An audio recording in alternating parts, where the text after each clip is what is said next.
Kuku Raadios välja öeldud seisukohad ei pea ühtima Kuku Raadio seisukohtadega.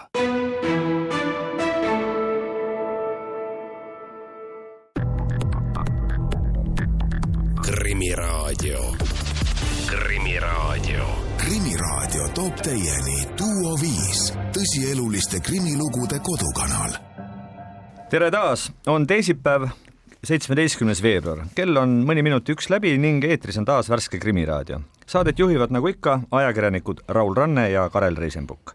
Saate teises osas heidame pilgu Hiiumaale ja uurime, mis mehega oli tegemas, kel õnnestus rahulikul saarel ühe õhtuga ära varastada 35 000 euro väärtuses mobiiltelefone. Sellest räägime Lääne ringkonnaprokuröri Indrek Kaldaga. Samuti võtame jutuks Rakveres tabatud narkojõugu ja küsime, kas Rakvere lõpuks ometi saab kokaiini pealinna nimest priiks. Sel teemal võtame ühendust Ida prefektuuri kriminaalbüroo juhi Rainet Juusega. Aga saate alguse juurde. Viimased nädalad on võrdlemisi lähestikku toonud Tallinnas mitu teadet sellest, et taas on kellegi kuri meel viinud nii kaugele, et teise inimese elule on käsi külge pandud. Seega on saate esimeses osas ehk paslik küsida, et mis on lahti ja kes oskaks neile küsimustele paremini vastata kui ikka need inimesed, kes nende kurjade tegude autoritega igapäevaselt vahetult kokku puutuvad. Hea meel on taas Krimiraadio stuudios tervitada Põhja prefektuuri isikuvastaste kuritegude talituse juhti Hisko Varest. Tere tulemast Krimiraadiosse, Hisko. Tere. No, kõigepealt tahaks lahendada ära ühe segaduse, mis siit ka meediast on läbi käinud. Nimelt anti eelmisel nädalal teada, et Koplis ühes pargis on toimunud noarünnak. Nüüd aga kirjutab Delfi, et politsei ikkagi pole kindel, kas rünnak üldse toimus. Aidake pisut seda asja selgitada. Jaa, et tõepoolest niisugused 2 järjestikust kutset meil sinna Kopli parki olid ja mõlemil juhul siis väideti, et toimus noaga rünnak ja isikut siis noaga löödi näkku. Et sinna sisse vaadates ja natukene tagamaid uurides siis tegelikult said uurijad aru, et tegemist on ühe omavahel tuttava seltskonnaga ja seesamane seltskond siis tarvitas alkoholi tarvitamise käigus tekkisid tülid, meenutati erinevaid aegu, ilmselt sealt siis see viha niivõrd suureks läks, et üks meestest otsustas oma kaaslasi noaga õpetada ja miks näkku sellepärast, et see on niisugune hea koht, mis jääb eluks ajaks inimesele nii-öelda märkena külge, ja ta mäletab, et siis nii-öelda mingisuguseid tegusid teha ei tohi. Et niisugune lugu ta oli. Võib-olla jah, et esialgu ta oli meile ka suhteliselt ärevust tekitav, kuna ikkagi Kopli park, järjestikused rünnakud, et esialgse versioonina nagu tavapäraselt ikka me võtsime sellise variandi lauda, et tegu võib olla sarirünnakutega, aga jah, menetluse käigus selgus, et see Kopli park ei pruukinudki olla üldse selles teemas väga oluline koht, lihtsalt pigem mainiti ära ja tundub praegu vähemalt, et need rünnakud toimusid hoopis seltskonnas ja kuskil mujal territooriumil ja kutsud olid ka tehtud tegelikult mitmed tundi hiljem, et selle teemaga on maas ja võib-olla lisan nii palju veel ära, et seal õnneks jah, et mitte ühegi linnakodaniku võõra inimese elu ohus ei olnud, et pigem omavaheline kraaklemine. Tähendab, rünnak oli, aga küsimus on selles, et see ei pruukinud olla Kopli pargis. Selles on moment, jah? Nojah, et pigem mitte seal ja pigem mitte juhuslike inimeste vahel, vaid ikkagi üks joomaseltskond, kes siis ei saanud omavahel asju normaalsel viisil ära klatitud. Kõlab nagu vanglas õppinud mehed.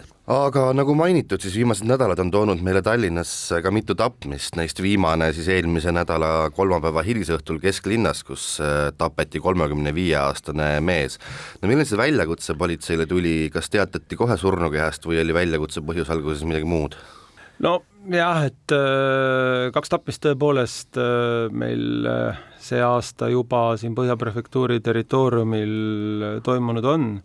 Ja võib-olla need tapmised erinevad nii palju eelmisest aastast, et nii-öelda meie mõistes on tagasi tulnud natuke need varasemad ajad, kus siis alkohol tugevasti mängus ja inimesed ei saa oma suhteid ära klatitud ja lähevad vägivalla teed ja siis kahjuks juhtum siis, kus siis siin viimasel juhtumil sõpruskond tarvitas alkoholi ja tekkis seal siis moment, mis iganes see oli see vaidlus, et praegu eeluurimine käib, täpselt ei tahaks siin veel rääkida, aga seda vaidlust siis hakati lahendama rusikatega ja nii see paraku oli, et üks sõpruskonnas siis seal korteris suri ja teisel juhul siis oli tegelikult tegemist LSV-ga ja jälle, et viinakurat, et mõned inimesed on sellised, et kes ei tohi kohe seda alkoholi mitte mingilgi viisil tarbida, et nagu alkohol mängu tuleb, nii ka kohe tülid, et esimesel juhul oligi siis tegemist mees ja naine, et pikaajaliselt koos elav paar, kes kaines peaga said omavahel väga hästi läbi, aga nagu see viinatilk laual oli, nii kohe läks seal andmiseks ja tegelikult politsei oli selle perega juba pikemat aega tuttav, aga jälle, et niisugune probleemkoht nende LSV-de puhul, et kaineks saadakse, siis keegi mitte midagi ei taha ja ega vägisi midagi peale kahjuks sundida ka ei saa, et väga-väga keeruline ja pead murdma panev probleem meil nende LSV-dega on. Ma täpsustaksin üle siis selle viimatise juhtumi kohta üht-teist, et tapeti 35-aastane mees. Seal osalisteks olid naisterahvas ja üks meesterahvas, kes hiljem ka kinni võeti, noorem meesterahvas. Mis seal taustas siiski olla võis? Kuivõrd nad omavahel olid tema ammused tuttavad, kas seal oli mingisugune ka perekondlik side või mis seal lõpuks selle nii julma tüli põhjuseks võiks olla? No eks lõpliku hinnangu me saame kätte siis, kui kõik menetlustoimingud on tehtud ja kõigi isikutega räägitud. See seltskond oli tegelikult seal suurem, et seal oli 4 inimest ja vahepeal liikus veel mõni inimene, et aga ja see probleemi tuum, praegu täna siin ei tahaks veel seda väga avada, et seal on veel nüansse, mida me peame täpsustama, aga mis seda teemat ka natukene võib-olla iseloomustab, on see, et tegelased on meile kõik tegelikult politseile juba varasemast ajast tuttavad ja kahjuks tapja on siis olnud raske kuriteo eest, nimelt röövi eest vangis ja ta oli vabastatud enne tähtaegselt vanglast ja kahjuks ta jõudis ka selle katseaja jooksul rikkumistega silma paista ja tegelikult tema kohta oli tehtud ka 2 erakorralist ettekannet kriminaalhooldaja poolt ja tegelikult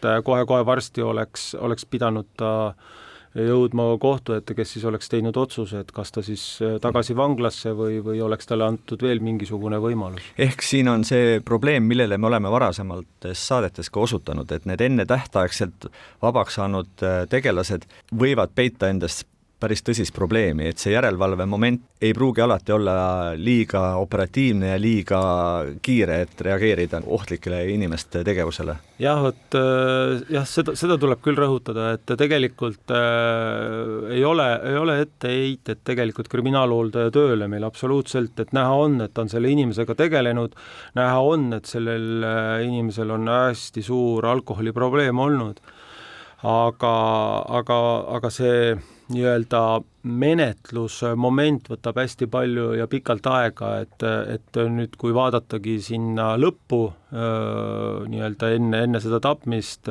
selle mehe nii-öelda elukäiku, siis seal on nagu näha, et väga-väga kiire eskalatsioon on toimunud selle viimaste päevade jooksul.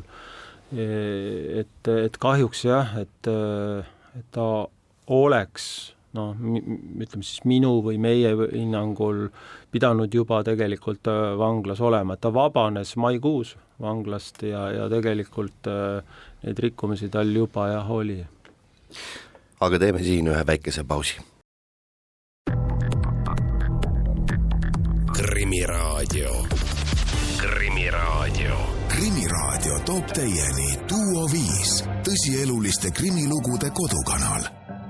Krimiraadio jätkub, stuudios on ajakirjanikud Raul Ranne ja Karel Reisenbuk ning jätkame siit stuudiost juttu Põhjaprefektuuri isikuvastaste kuritegude talituse juhi Hisko Varesega, sest viimased nädalad on toonud meile paraku mitmeid teateid vägivaldsetest rünnakutest, sealhulgas ka 2 tapmisest.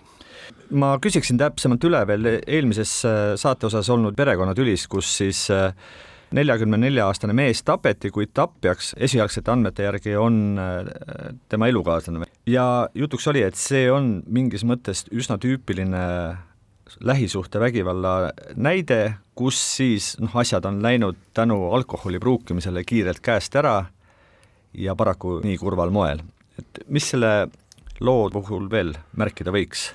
Mida võiks välja tuua on see, et see seotus omavahel, et tegelikult inimesed niikaua, kuni nad on kained, alkoholi ei tarvita, saavad omavahel väga hästi läbi. Nii kui hakatakse nii-öelda vene keeles öeldakse puhkama, siis tekib kohe mingisugune vihapurse, tüli ja järgmisena juba siis kas naabrid või kutsutakse ise politsei tuleb kohale ja tegelikult väga tüüpiline on LSV-de puhul see, et juba politsei kohal olles, eriti kui hakatakse ühte siis nii-öelda pereliiget kaasa võtma, siis juba on toimunud automaatne leppimine ja politsei patrulli nurga pealt, see on see kõige ohtlikum hetk tegelikult, et me oleme päris mitmeid kordi hoopis selle mõlema pere osapoole nii-öelda viha alla jäänud ja politseid on rünnatud selle käigus tegelikult, et see on niisugune LSV-de puhul väga, väga tavapärane, et alguses soovitakse abi ja siis, kui abi on kohal, siis mingil hetkel sellest abist loobutakse ja ega meil väga palju seal teha ei ole, et piirkonnapolitseinikud teevad järelkontrolle, käivad ja suhtlevad nagu ka selle perekonnaga, et seal oli väga palju selle perega suheldud, oli pakutud neile abi, oli pakutud ohvriabi, sellest kõigest nad keeldusid, kogu aeg nad aga lubasid, et alkoholist loobuvad. Ja nii kui tilk alkoholi mängu tuleb, nii on asjad ka käest ära kohe. Nii on jälle käest ära ja see käib üldjuhul väga tihedate vahedega, et nii see on, et peale vaadates et lihtsalt lood, aga tegelikult need lahendada on ülikeeruline. Hisko, aasta 2026 ei ole liiga pikalt kestnud, aga juba ikkagi 2 tapmist. No mis see meile ütleb? Tõotab tulla tihe aasta või? Ja ei oska öelda, et seda on väga keeruline prognoosida. Meil eelmine aasta 2025 näiteks esimene tapmine oli alles, kui nii võib öelda, oli alles aprilli keskel ja siis hakkas vaikselt tulema, et aasta lõpuks ikkagi saime 8 tapmist ära. Et eks vaatame, kui see aastat vaadata ja võrrelda eelmise aastaga, siis see aasta meil on nagu natukene klassikalisemad tapmised olnud, kus on see alkohol mängus olnud. Eelmisel aastal oli hirmu äratavalt palju seda vaimse tervise teemat, et me ise hindame, et kusagil 2/3 tapmistest oli puhtalt vaimse tervise probleemide tõttu toime pandud. Ja võib-olla ma ütleksin ära ka, et mis asi see vaimne tervis on. Just, et me ei räägi siin nendest päris haigetest inimesest, kes peaks olema kinnises asutuses kuskil valges toas, eks ole, et vaid tegelikult pealt näha täis normaalsed inimesed, aga... Jah, enamus nendest on meil täiesti normaalsed inimesed, kes siis mingil hetkel flipivad mingitel X põhjustel ära ja panevad need kuriteod toime. Tõepoolest, eelmine aasta tegelikult tõusis, ütleme, võime isegi öelda uueks probleemiks meil dementsed, kes siis hooldekodudes olid paigutatud valedesse asutustesse ja seal vägivallapuhangu käigus tapsid meil hooldealused ära, et see oli see üks osa probleemist. See probleem sai tõstatatud, ma ei tea, aasta teises pooles selliseid rünnakuid ja selliseid juhtumeid enam ei olnud. Aga sa ütlesid mitmuses, et need juhtumeid oli lausa mitu, mitte üks? Jaa, neid oli 3 tegelikult eelmise aasta alguses jah meil, et aga ma loodan, et tänaseks on see asi maas, et need inimesed, kes vajavad erikohtlemist, et need on siis ka nii-öelda eri järelevalve all ja ei tohiks enam tava nii-öelda hooldealustega koos olla. Niivõrd, kuivõrd ikkagi, kas on võimalik öelda mingisuguseidki päästikud, mis on pannud inimesed siiski kuidagi nagu mingiks ajaks siis mõistust kaotama ja siis kuriteo sooritama, et seal tõenäoliselt menetluse käigus siiski on ilmnenud ju mingisugused põhjuse moodi asjad. Eks need on väga, väga erinevat moodi, et kes on pikka aega tarvitanud narkootikume, alkoholi ja muidu tal on natukene sotsiaalselt suhtlusega probleeme, et on meil selliseid, kui tuletame meelde, üle-eelmisest aastast on hea näide, kus siis see Paasiku tänaval, eks ju, tütarlaps ründas täiesti suvalist inimest, tuli välja, eks ju, seal veel nii-öelda üks tunnistaja, kes nägi pealt sekkus, sai ka vigastada, et täiesti pealtnäha mõttetu rünnak, lihtsalt inimesel flippis ära üle-eelmise aasta lõpus, mäletame, kus üks meesterahvas ei suutnud rahulduda sellega, et tal ei ole enam suhet oma eks-naisega, jälitas teda, saatis hirmusõnumeid, ähvardas, kuni siis ühel talveõhtul ootas teda ja ründas ja tulemuseks oli 80 noahaava. Või siis siin mõne aasta tagune juhtum, kus ühel hooldekodu sotsiaalmaja tegelasel oli väljas paha olla, kiirabipolitsei vaatasid üle, otsustati koos siis konsulteerides ka nii-öelda psühhaigla valvearstiga, et isik läheb oma nii-öelda koju tagasi, patrull viis sinna, hommikuks oli meil seal 120 noahaavaga laip, et need on need juhtumid, milles, või siis eelmisest aastast juhtum, kus siis ema võttis interneti välja, täiskasvanud poeg küll juba, võttis interneti kodus välja, poeg vihastas ja tappis oma ema ära. Et jälle veel üks juhtum, kus siis täiskasvanud poeg ründas oma õde ja ema noaga. Tegelikult, kui me seal tööd tegime, sündmuskohal rääkisime naabritega, naabrid ei teadnudki, et seal peres üldsegi poeg on. Et me võime öelda jah, et on narkootikumid, alkohol, aga internet, et väga paljud tegelikult noored elavad internetimaailmas ja nad ei tunneta enam neid maailma olustikku ja tihti kirjutatakse neile ohtralt psühhotroopseid ravimeid, näiteks antud viimase keisi puhul ma mäletan, et sinna oli arsti poolt kirjutatud rohtusid ma võin eksida, aga kas 3 või 4 aastat oli ta saanud neid psühhotroopseid ravimeid, aga ta ei olnud kordagi arsti vastuvõtul käinud, et kas tema seisund oli paranenud või halvenenud selle aja jooksul, seda arsti ei olnud hinnanud ja lõpuks oligi tekkinud juba täielik sõltuvus ja see päädis siis sellise olukorraga. No sinu näidete peale tuli mulle meelde veel üks juhtum eelmisest aastast, kus üks mees siis pussitas Lasnamäel naabri julmalt surnuks ainuüksi sellepärast, et too oli liiga lärmakas tema jaoks. No see lugu on hiljuti selle kuu alguses kohtus ka ära vaieldud ja tapja 9 aastaks vangi saadetud, aga sellel lool on tegelikult ilmselt palju kõnekam taust ju see, et tapja proovis eelnevalt politseilt abi saada, et see lärmepidu ära lõpetatakse, ainult et politsei ei saa ju selgelt lõputult seal korteris istuda ja hoolitseda selle eest, et naaber ei lärmaks. Ammugi ei oska ju keegi kahtlustada, et sellepärast keegi naabrit tapma lõpuks läheb. Ma ei tea, kelle probleem või tegemata töö see on, et sellest asjad juhtuvad üldse? No niimoodi on raske öelda, et kelle probleem, et üks mida ma võin öelda küll, mida need inimesed, enamus nendest tegelikult hirmsasti tahab, on suhelda. Ehk siis me ise tegelikult ka, kui me näeme, et tuttavad, meile tööalaselt tuttavad tegelased, kes on varem pannud raskeid kuritegusid toime, hakkavad jälle ära flippima, et kas nad siis hakkavad varastama, hakkavad jääma joobes peaga vahele.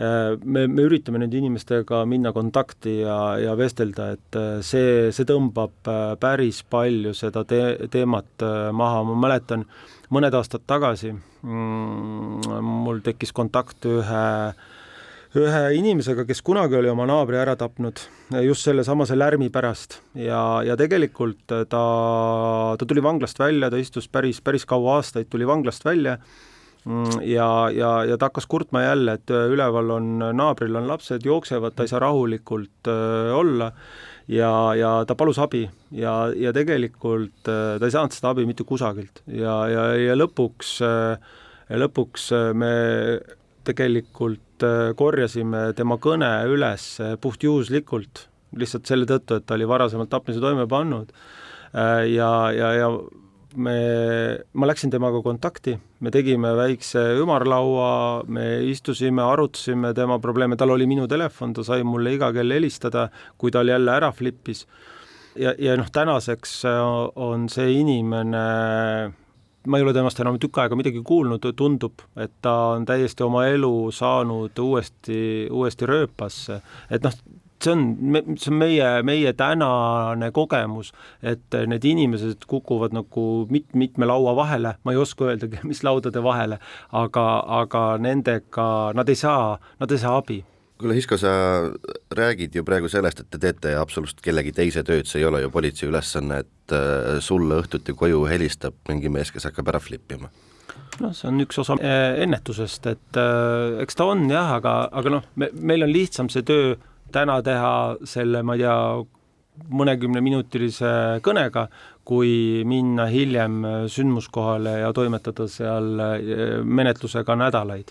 Nüüd ikkagi, kui proovida probleemile süsteemsemalt lahendust leida, siis mida võiks teha, et nüüd seda sorti kuritegusid oleks vähe, sest on selge, et kõik need, kellel on plaanis midagi kurja, ei saa sulle helistada ja sul ei saa olla kõigiga nendega kontakti, et seal võiks ju olla veel mingisugune mehhanism, mis selle töö vähemalt suurel määral ära teeb. No eks meil on mõtteid jah, et eks esimese asjana, mida me täna näeme, on see, et need inimesed, kes tegelikult väga paljud kusjuures nendest on ise abi küsinud, aga ei ole seda õiget kohta, kus seda abi saada. Ehk siis see on see meie murekoht, et kui ka politseipatrull näeb tänaval inimest, kes ilmselgelt ei ole purjus, ta ei ole kuritegu toime pannud, aga midagi on seal sellist, et kutsume kiirabi saata. Vaatab ka, viime haiglas vaadatakse, et ta ei ole päris nende patsient, on ju, aga koju teda nagu ei julge viia, et nüüd oleks vaja seda kohta, kuhu teda panna. Väga hulludel juhtudel me oleme kasutanud ka korrakaitseseadusest tulenevat võimalust ja isiku nii-öelda arestimajja ööseks viinud, et kui ta on ohtlik iseendale ja teistele, aga see ei ole nagu lahendus, et oleks vaja ikkagi mingit nii-öelda professionaalset hinnangut selle inimese tervisele. Põhjaprefektuuri isikuvastaste kuritegude talituse juht Hisko Vares, aitäh, et taas leidsid aega Krimiraadiosse tulla ning pisut laiemalt probleeme vaadelda. Meie teeme siit väikese pausi ning siis vahetame teemat. Krimiraadio. Krimiraadio toob teieni Duo 5, tõsieluliste krimilugude kodukanal. Krimiraadio jätkub. Stuudios on jätkuvalt saatejuhid Raul Ranne ja Karel Reisenbuk. Nagu lubatud, vahetame teemat. Räägime sellest, kuidas muidu nii rahulikul ja tüünel Hiiumaal toimus kuritegu, mis ületas uudisekünnise ka suurtes meediamajades. Räägime sellest, kuidas Kärdlas asuvast müügisalist varastati 46 nutitelefoni. Meil on telefonil Lääne ringkonna prokurör Indrek Kalda, kes räägib sellest kuriteost ja järgnenud karistusest. Tere päevast ja suur tänu osalemast Krimiraadios, Indrek Kalda. tervist! Niisiis, uudise pealkiri ütleb, et Kärdlas ligi 35 000 euro eest mobiiltelefone varastanud 43-aastane Janar mõisteti pea 4 aastaks vangi. Kui võimalik, siis kirjeldagem pisut sündmuste käiku, kui siis Kärdlas asuvast Telia müügisaalist kokku 46 nutitelefoni varastatud sai. Mismoodi see planeeritud oli ja kuidas teostatud? Et meie hinnangul viitasid kogutud tõendid, et vargus oli kavatsetud ja süüdistuse järgi planeeris mees murdvarguse pühade perioodile ja varastas peamiselt Apple'i iPhone'i telefone. Tegemist oli kallimate mobiilidega, mistõttu oli varguse kogukahju ligi 35 000 eurot. Varastatud telefonid müüs ta edasi, viies nad Riiga ja müüs nad tuvastamata isikutele edasi. Ja kuriteo pani ta toime nii, et ta võttis kaasa kangi ja kruvikeeraja, kangutas poe ukse lahti ja müügisaalis ka lauasahtlid, kus olid telefonid. Alguses oli seda kuritegu küll ka suhteliselt keeruline avastada, sest kuigi isik jäi ka turvakaamera salvestustele, siis ta varjas oma nägu nokkmütsi ja kapuutsiga ning esialgu oli keeruline teda tuvastada. Kuid siin tegi ta ise ka ilmselt ühe vea, et jättis 2 telefoni enda kasutusse ja ühe telefoni unustas järgmise kuriteo toimepanemise ajal sündmuskohale ning kui ta sealt ära jooksis, siis järgmisel päeval hakkas ta seda otsima ja siis ta sai ka teada, et see asub Kärdla politseijaoskonna aadressil ja läks ise seda siin otsima. Ja see võeti talt siis kahtlustatavana kinnipidamise korras ära ja sai siis selgeks, et tegemist on just Teliast varastatud telefoniga. See kõlab kõik muidugi nii, et tegemist ei ole just kõige kirkama inimesega, kui nüüd seda viisi vahele jääb. Eks ta oli ka alkoholijoobes ja ta oli ka kõigi kuritegude toimepanemise ajal alkoholijoobes. Teda süüdistatakse veel ühes poevarguses, siis veel ühes murdvarguses, ühte pitsarestorani sissetungimisega ja 2 kannatanu kehalises väärkohtlemises. Paras mürakaru, kui nii tohib öelda, aga ma täpsustaksin selle Telia kontorisse sissemurdmise asjaolus, et ma saan aru küll, et Hiiumaa on võrdlemisi ja kindlasti talviti eriti rahulik paik. Kas tõesti mingisugused signalisatsioonid ja muud turvamomendid ei käivitunud sel hetkel, kui keegi seal kangiga poodi või müügisaali sisse tungib? Ta tegi seda väga kiiresti, signatsioon oli olemas küll, aga lahkus ta väga kiiresti. Tal oli ka kott kaasas, kuhu sisse ta kiiresti need telefonid pani ja seetõttu ei jõudnud politsei ega turvapatrull kohale. Millal see vargus aset leidis, käis ta öösel revideerimas seda poodi? Jah, see oli 2024. aasta 26. detsembril kella 26 paiku öösel. Kas ja mismoodi ta seda nii-öelda varga käiku siis ette planeeris? Kas käis ta miskit moodi pani silma peale, et kus kohas need telefonid on, kuidas need kõige lihtsam oleks omale kotti pista? Sellest ta ei ole ise rääkinud, ta on küll tunnistanud süüdi ennast selles kuriteos ja tunnistanud, et ta siis kutsus ühe sõbra appi, kes teda transporti osutas ja kellega koos ta Riiga läks ja seal ta siis asus neid telefone maha müüma. Ilmselt see plaan oli tal ikkagi juba enne olemas. No kas või see, et seal teisel pool tõesti oli keegi, kes ostab neid telefone, et ega see ei ole niisama lihtne leida kedagi tänavalt, kes kohe sedavõrd suurt hulka kahtlase päritoluga telefone ostma hakkab, eks? No ta ise väitis küll, et enamus telefone müüsta ühele tundmatule isikule tänavalt. Te olete siin ka korduvalt vihjanud, et inimesel on mingisugune kuritegelik tegevus ka enne ja pärast, et kellega meil üldse tegu on, et ma saan aru, et Hiiumaa ja ma tean, et Hiiumaa on ju väga rahulik paik ja ometigi siis seal tegutseb keegi, kes lisaks sellele, et rüüstab telefonide müügisalongi, suudab sama reaga korda saata veel hulga kuritegusid ja ma saan aru, et tal on ka veel üsnagi silmapaistev kuritegelik taust, on see nii? Jah, et ta mõisteti süüdi 2023. aastal Eestis toimepannud omastamise ja röövimise eest siis karistati teda tingimisi vangistusega, mille katseaeg oleks lõppenud tänavu märtsis. Ja samuti on teda ka välisriikides korduvalt kriminaalkorras karistatud nii varguste kui ka narkootikumidega seotud kuritegude eest. Tegemist on siis ikkagi selles mõttes kogenud kurjategija, kelle puhul on selline käitumine kujunud paraku igapäeva osaks. Ja seetõttu tuli siis lõpuks isik ka vahistada. Ja loodetavasti nüüd mõistetud karistus on ikkagi selline, millega õnnestub taastada kohalike Hiiumaa inimeste ja ettevõtete kindlus ja õiglustunne. Ma saan aru, et see just, et tal olid tingimisi karistused peal, oli ka põhjuseks, miks ta sai nende telefonide varguse eest ikkagi täitsa ju arvestatavad aastad karistuseks. Jah, et loomulikult, et talle mõisteti nüüd nende kuritegudest 2 aastat ja 3 kuud vangistust, mida vähendati lühimenetluse sätete tõttu 1/3 võrra ja siis eelmise otsusega oli tal kandmata karistus 2 aastat ja 6 kuud vangistust ning kokku mõisteti talle nende kuritegude siis 3 aastat, 11 kuud ja 25 päeva reaalset vangistust. No see on ikkagi arvestatav karistus, mis tõesti võiks Hiiumaa inimeste ja ettevõtete võib-olla tõesti sellise rahulolutunde kuidagi taastada, aga ma tegelikult tahtsin pisut veel küsida selle mehe vahele jäämise kohta. Te mainisite, et selles mõttes tehti teie elu selles mõttes lihtsaks, et mees oli järgmisesse kuriteopaika oma telefoni maha unustanud. No mis see järgmine kuritegu siis oli, millega ta hakkama sai?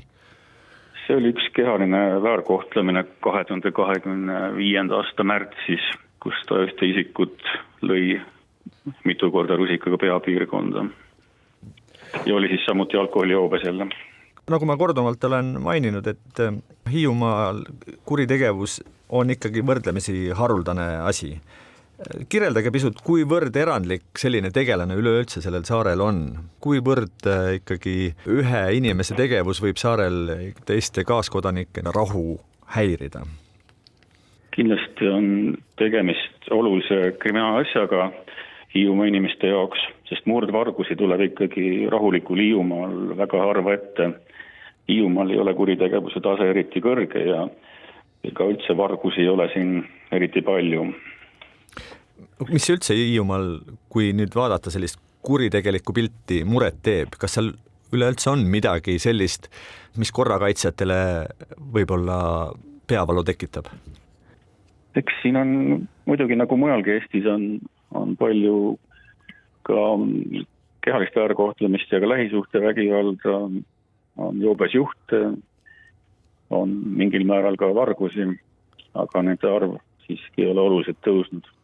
Ja väikse koha puhul vist on ka see, et tihti kipub nii olema, et need tegijad ja tegutsejad seal ikkagi vist on suhteliselt sellised tuntud näod ja neid on pigem vähe kui rohkem.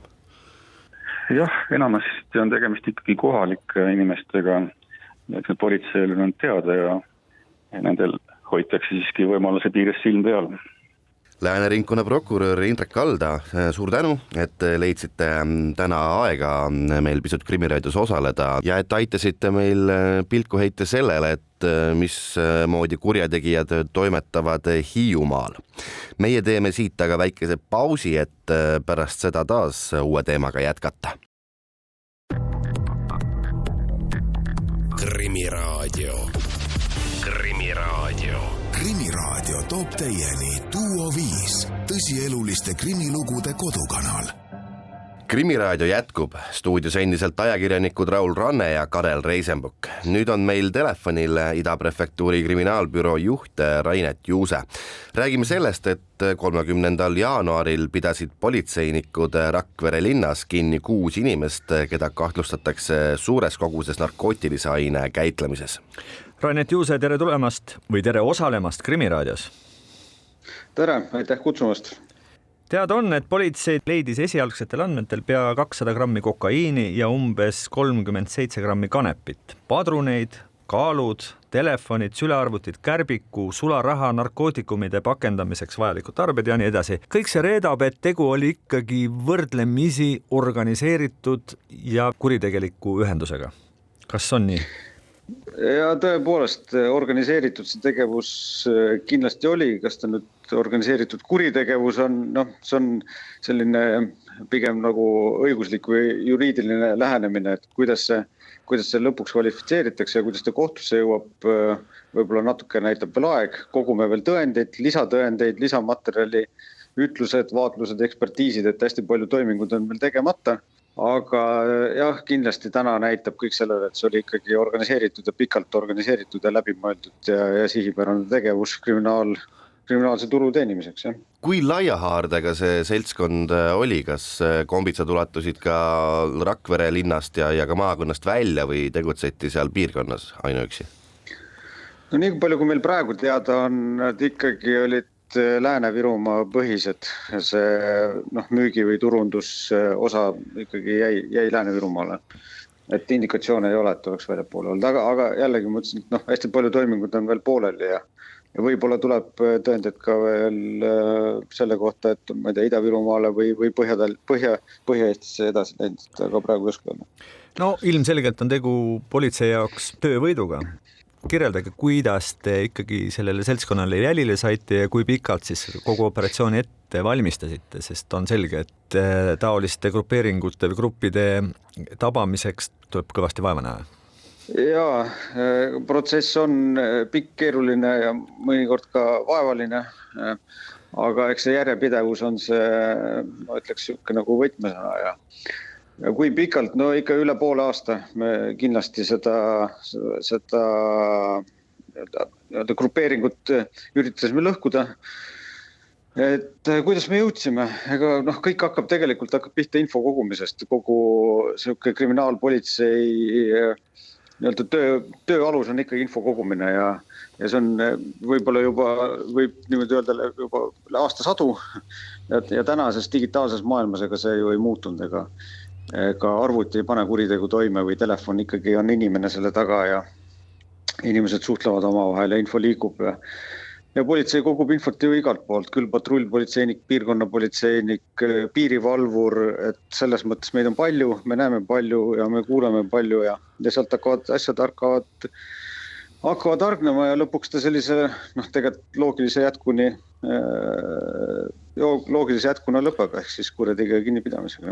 No me teame, et tänapäeval inimesed, eriti kui sooritamisele mõni kuritegu või seadusevastane tegu, siis ei suhtle telefonitsi, vaid mingisugustes hämarates Telegrami gruppides, raha kantakse üle krüptovaluutas ja ainet ei anta ka käest kätte üle, vaid see peidetakse ta sageli kuhugi peidikutesse, et kuidas antud juhul oli, kuivõrd nii-öelda kaasaegsed see kurjategijate seltskond oli?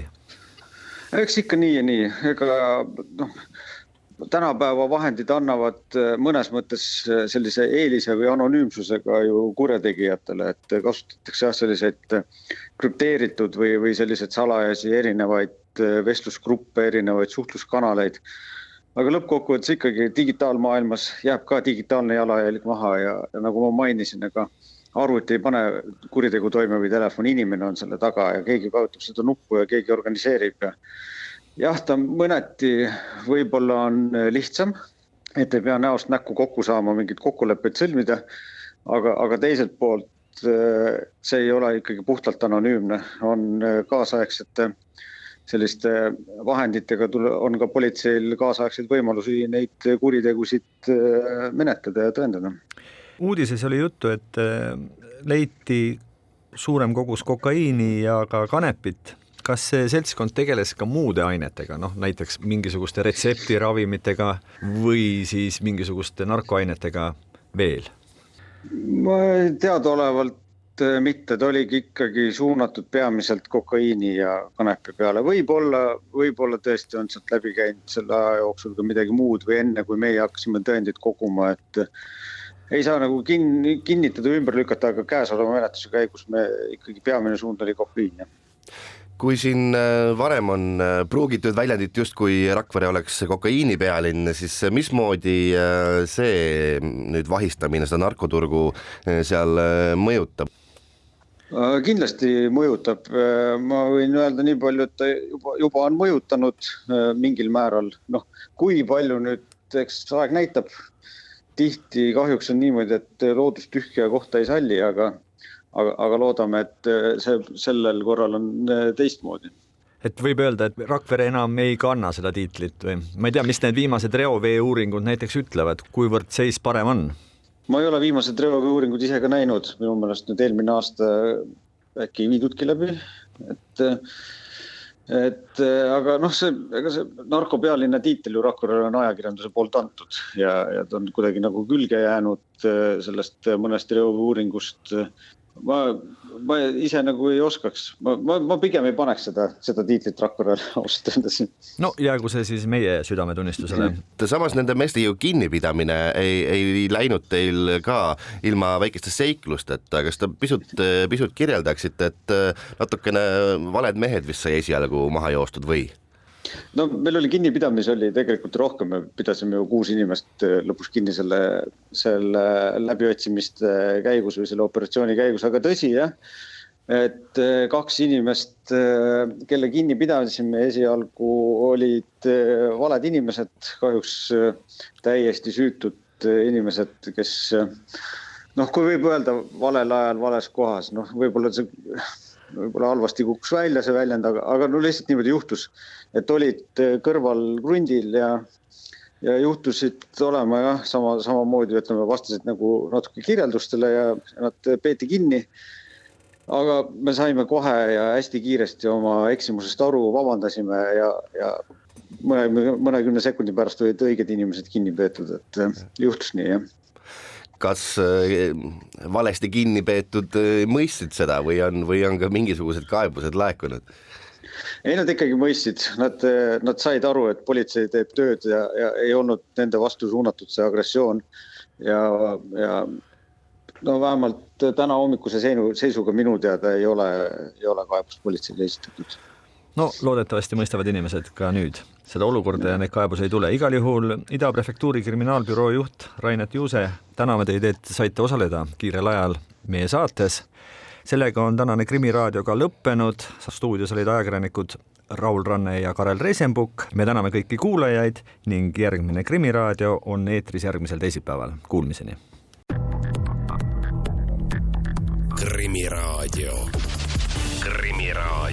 Krimiraadio toob teieni Duo 5 tõsieluliste krimilugude kodukanal.